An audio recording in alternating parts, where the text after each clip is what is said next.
തീവ്ര ഇസ്ലാമിസ്റ്റുകളോട് എന്നും അനുഭാവപൂർണമായ നിലപാട് കൈക്കൊണ്ട കേരളത്തിലെ അവസരവാദി മാർക്സിസ്റ്റ് നേതാക്കളുടെ ഇപ്പോഴത്തെ ചുവടുമാറ്റം ചർച്ചയാവുകയാണ്. സ്വാഗതാർഹമായ ചില രാഷ്ട്രീയ ഏറ്റുപറച്ചിലുകൾ പ്രതീക്ഷിക്കുന്നുവെന്ന് സീനിയർ വൈദികൻ ഫാദർ വർഗീസ് വള്ളിക്കാട്ട്. നന്നാകാൻ തീരുമാനിച്ചിട്ടോ അതോ തീവ്രവാദത്തിന് കുടപിടിക്കുന്ന രാഷ്ട്രീയം ഉദ്ദേശിച്ച രീതിയിൽ ലാഭകരമാകുന്നില്ല എന്ന് കണ്ടിട്ടോ എന്ന് തീർത്ത് പറയാറായിട്ടില്ലെങ്കിലും കമ്മ്യൂണിസ്റ്റ് നേതാക്കളിൽ ചിലർ തീവ്ര ഇസ്ലാമിസ്റ്റ് രാഷ്ട്രീയം കേരളത്തിൽ ഉണ്ടാക്കിയിട്ടുള്ള വേരോട്ടത്തെപ്പറ്റിയും അതുണ്ടാക്കുന്ന അപകടങ്ങളെപ്പറ്റിയും സംസാരിച്ചു തുടങ്ങിയിരിക്കുന്നുവെന്ന് ആശ്ചര്യത്തോടെ വള്ളിക്കാട്ടച്ചൻ ചൂണ്ടിക്കാട്ടുന്നു. കേരളത്തിലും ഇന്ത്യയിലും കോൺഗ്രസിനു മുൻപേ തങ്ങളാണ് ഈ അപകടം ചൂണ്ടിക്കാട്ടിയതെന്ന് അടുത്ത തെരഞ്ഞെടുപ്പിൽ അവകാശവാദം ഉന്നയിക്കാൻ കഴിയും എന്നതാണ് ഈ നിലപാട് മാറ്റത്തിന്റെ മുഖ്യ നേട്ടമെങ്കിലും യഥാർത്ഥ ലക്ഷ്യമെന്ത് എന്ന് വ്യക്തമാകാനിരിക്കുന്നതേയുള്ളൂ. ഇക്കാര്യത്തിൽ മുസ്ലിം ലീഗ് തങ്ങളുടെ നിലപാട് വ്യക്തമാക്കണം എന്ന ആവശ്യമാണ് ഇപ്പോൾ മാർക്സിസ്റ്റ് നേതാക്കൾ മുന്നോട്ട് വെക്കുന്നത്. SDPI, welfare party, PFI, Jamaat-e Islami തുടങ്ങിയ തീവ്ര നിലപാടുകാരുടെ പിന്തുണയേക്കാൾ തെരഞ്ഞെടുപ്പ് രാഷ്ട്രീയത്തിൽ മുസ്ലിം ലീഗിന്റെ സമുദായ രാഷ്ട്രീയത്തിനാണ് കൂടുതൽ സ്വീകാര്യത ഉള്ളത് എന്ന തിരിച്ചറിവായിരിക്കാം മാറി ചിന്തിക്കാൻ മാർക്സിസ്റ്റ് പാർട്ടിയെ പ്രേരിപ്പിക്കുന്ന മുഖ്യ ഘടകമെന്ന് ഫാദർ വർഗീസ് വള്ളിക്കാട്ട് വിലയിരുത്തുന്നു. ഒപ്പം ഇന്ത്യയുടെ ഇന്നത്തെ രാഷ്ട്രീയ സാഹചര്യത്തിൽ തീവ്രവാദ രാഷ്ട്രീയത്തോട് അനുഭാവം പ്രകടിപ്പിക്കുന്നതിലുള്ള അപകടങ്ങൾ കൂടി മുൻകൂട്ടി കണ്ടുകൊണ്ടായിരിക്കണം പാർട്ടിയിലെ ചില നേതാക്കൾ ഇത്തരം ഒരു തിരുത്തലിന് തയ്യാറായിരിക്കുന്നത്. കേരളത്തിലെ പാർട്ടിയിലും ഭരണത്തിലും തീവ്ര നിലപാടുകാരായ ചിലർ ചെലുത്തുന്ന പരിധിവിട്ട സ്വാധീനവും പാർട്ടിയിലെ ഒരുപറ്റം നേതാക്കളെ ഈ നിലപാട് മാറ്റത്തിലേക്ക് കൊണ്ടുചെന്നെത്തിക്കുന്നതിൽ സുപ്രധാന പങ്കുവഹിച്ചിട്ടുണ്ട് എന്ന് കരുതുന്നവരും കുറവല്ല.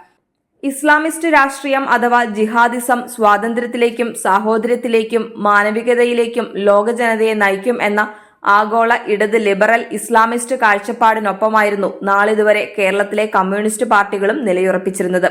മുജാഹിദിന് മൂർച്ച പോരെന്നും ഇസ്ലാമിസം കമ്മ്യൂണിസ്റ്റ് വിപ്ലവത്തിന്റെ പ്രതിരൂപവും മാർക്സിസ്റ്റ് മാനവികതയിലേക്കുള്ള ചവിട്ടുപടിയുമാണെന്നും പ്രസംഗിച്ചിരുന്ന മാർക്സിസ്റ്റ് നേതാക്കളിൽ മാറ്റം വന്നു തുടങ്ങിയിരിക്കുന്നു എന്നത് നിസ്സാര കാര്യമല്ല. പാർട്ടിയിലെ മുതിർന്ന നേതാക്കളിൽ ഒരാളായ P. ജയരാജനാണ് ഇപ്പോൾ തിരുത്തൽ നിലപാടുമായി മുന്നോട്ട് വന്നിട്ടുള്ളത് എന്നാണ് വാർത്ത. ഇതിനെ സാധൂകരിക്കുകയും ശക്തിപ്പെടുത്തുകയും ചെയ്യുന്ന വിധമാണ് ദേശീയ നേതൃത്വത്തിന്റെ ഭാഗമായ പ്രകാശ് കാരാട്ടും തന്റെ നിലപാട് മുന്നോട്ട് വച്ചിരിക്കുന്നത്. ഹിന്ദുത്വ അജണ്ടയെയും ഇസ്ലാമിസ്റ്റ് തീവ്രവാദത്തെയും ഒരുപോലെ ചേർത്ത് തോൽപ്പിക്കണം എന്നാണ് അദ്ദേഹം പറഞ്ഞതായി വാർത്ത വന്നിരിക്കുന്നത്. ഡോക്ടർ ശശി തരൂരിനെ പോലുള്ള എണ്ണപ്പെട്ട കോൺഗ്രസ് നേതാക്കൾ നേരത്തെ തന്നെ ഈ നിലപാട് വ്യക്തമാക്കാൻ ശ്രമിച്ചിരുന്നുവെങ്കിലും പാർട്ടിയിൽ നിന്ന് തന്നെ അദ്ദേഹത്തെ നിശബ്ദമാക്കാനുള്ള നീക്കമുണ്ടായി എന്ന് വള്ളിക്കാട്ടച്ചൻ ഓർമ്മിപ്പിക്കുന്നു. കേരളത്തിലെങ്കിലും മാർക്സിസ്റ്റ് പാർട്ടി വെട്ടുന്ന വഴിയിലൂടെ മാത്രം നടക്കുന്ന പാരമ്പര്യമാണ് കോൺഗ്രസിനുള്ളത് എന്നത് പുതിയ കാര്യമല്ല. CPM നയം മാറ്റിയാൽ നാളുകളിൽ കോൺഗ്രസും അവരുടെ നയം തുറന്നു പറഞ്ഞേക്കാം.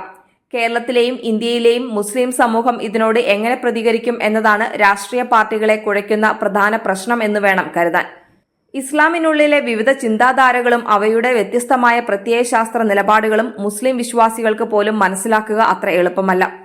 മതത്തോടും ദീനിനോടും സ്നേഹമുള്ള ഒരു വിശ്വാസിയെ അയാൾ പോലും അറിയാതെ കടുത്ത മതരാഷ്ട്രീയ നിലപാടുകളിലേക്ക് തള്ളിവിടാൻ തീവ്ര ഇസ്ലാമിസ്റ്റ് നിലപാടുള്ള വ്യക്തികൾക്കും പ്രസ്ഥാനങ്ങൾക്കും കഴിയും എന്നിടത്താണ് ഇക്കാര്യത്തിൽ ഇനിയും ഉണ്ടാകേണ്ട അക്കാദമികവും രാഷ്ട്രീയവുമായ പഠനങ്ങളുടെയും ചർച്ചകളുടെയും പ്രസക്തി കുടികൊള്ളുന്നത്.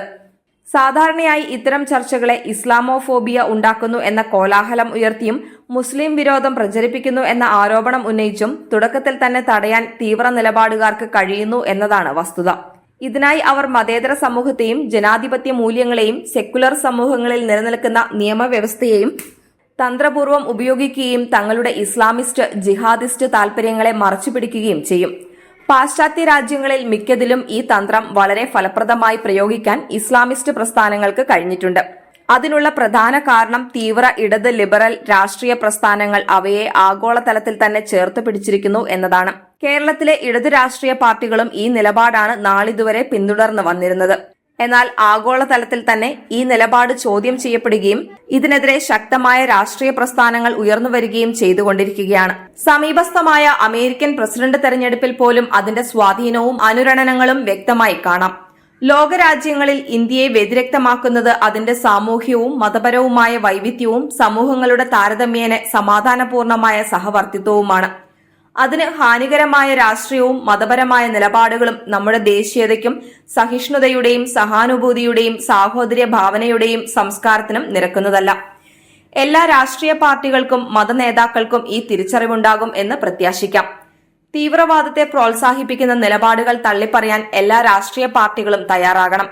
ഒപ്പം എല്ലാ മതസമുദായങ്ങളുടെയും സഹാസ്തിത്വവും സഹവർത്തിത്വവും പുരോഗതിയും സാഹോദര്യവും ഉയർത്തിപ്പിടിക്കാനും ഉറപ്പുവരുത്താനും എല്ലാ രാഷ്ട്രീയ പാർട്ടികളും പ്രസ്ഥാനങ്ങളും മുന്നോട്ട് വരികയും ചെയ്യണമെന്ന് ഫാദർ വർഗീസ് വള്ളിക്കാട്ട് ആവശ്യപ്പെടുന്നു. പൊളിറ്റിക്കൽ ഇസ്ലാം എന്ന പ്രയോഗത്തിന്റെ പൊളിറ്റിക്കൽ കറക്റ്റ്നസ് ആണിപ്പോൾ മലയാള മാധ്യമങ്ങൾ അതീവ ഗൌരവപൂർവ്വം ചർച്ച ചെയ്യുന്ന വിഷയം.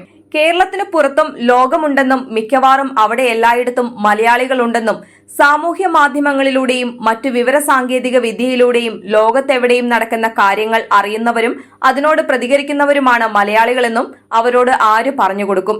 ഇടതും വലതും രാഷ്ട്രീയ പാർട്ടികൾ ഇത്രകാലം പൊതിഞ്ഞു പിടിച്ചതും കണ്ണടച്ചിരുട്ടാക്കി പൊട്ടൻ കളിച്ചതുമായ കാര്യങ്ങൾ ഇപ്പോൾ അവർക്ക് സമ്മതിക്കേണ്ടതായി വരുന്നതിന്റെ ഗതികേടിന് മാധ്യമങ്ങൾ കുടപിടിക്കുന്നത് കാണുമ്പോൾ സഹതാപം തോന്നുന്നു. പൊളിറ്റിക്കൽ ഇസ്ലാം എന്ന പ്രയോഗം പി ജയരാജൻ കണ്ടുപിടിച്ചതാണ് എന്ന മട്ടിലാണ് ചർച്ചകൾ നടക്കുന്നത്. പൊളിറ്റിക്കൽ ഇസ്ലാമിനെ വിമർശിച്ചാൽ ഇസ്ലാം വിരോധമാണ് എന്നത് കോൺഗ്രസിന്റെ രാഷ്ട്രീയ ലൈനാണ്. അത് അവർ വിഷയം ഗൌരവമായി പഠിക്കാൻ തയ്യാറാകാത്തതിന്റെ പ്രശ്നം കൂടിയാണ്. ഇടതുപക്ഷം വിഷയം പഠിച്ചു നിലപാടെടുക്കട്ടെ, ഞങ്ങൾ അതിനോട് പ്രതികരിക്കാം എന്നതാണ് അവരുടെ ലൈൻ.